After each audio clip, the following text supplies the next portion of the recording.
হাসিনা সরকারের পতনের পর বিভিন্ন খাতে রাষ্ট্রীয় বৈষম্য দূরীকরণে কাজ করছে অন্তর্বর্তীকালীন সরকার।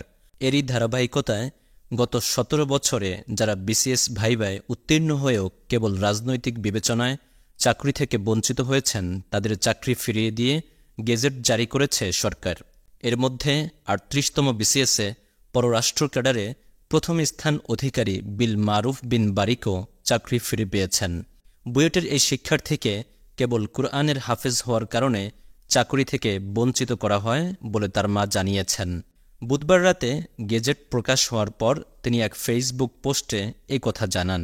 তিনি লেখেন, আমার ছেলে বিল মারুফ শিশুকাল থেকেই অনেক মেধাবী। ওকে একই সাথে হাফিজি মাদ্রাসা এবং স্কুলে পড়িয়েছি। এতে করে সে কুরআনের হাফেজ, পাশাপাশি বৃত্তিসহ এসএসসি ও এইচএসসিতে গোল্ডেন এ+ এবং বুয়েটে ৪২তম মেধাক্রমে চান্স পেয়েছিল। বুয়েট থেকে কৃতিত্বের সাথে পাশ করার পর পিডিবির পাওয়ার প্ল্যান্টে ইঞ্জিনিয়ার পদে চাকরি হয়।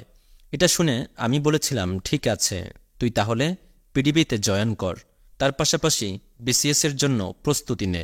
চাকুরির পাশাপাশি অনেক কষ্ট করে পড়তো আমার ছেলে বিসিএসের জন্য। আমি ফোন দিয়ে খোঁজ নিতাম, বাবা ঠিকমতো খাওয়া দাওয়া করছিস তো, কুরআন পড়েছিস, বিসিএসের পড়া হচ্ছে, এসব আর কি। ও বলতো, মা বিসিএস আমার হবে না, অনেক পড়া, আমি পারবো না।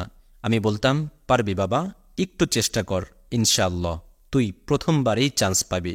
যেভাবে একই সাথে মেডিকেলে, বুয়েটে, ঢাবিতে চান্স পেয়েছিলি, ঠিক সেভাবে বিসিএসেও তোর হয়ে যাবে।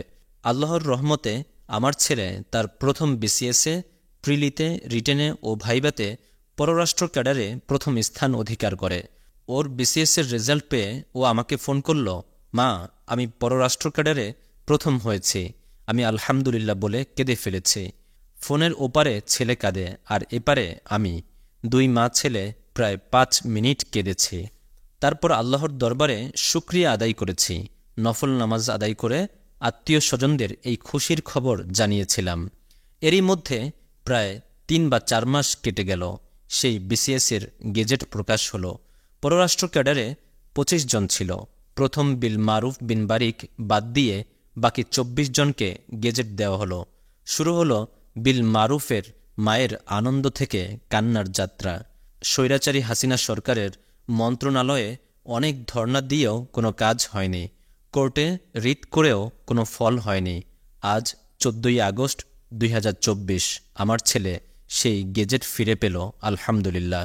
বৈষম্য বিরোধী ছাত্র আন্দোলনের ফলে গত ৫ই আগস্ট ফ্যাসিস্ট স্বৈরাচারী খুনি হাসিনার পতনের মাধ্যমে বাংলাদেশ নতুনভাবে স্বাধীন হয়েছে।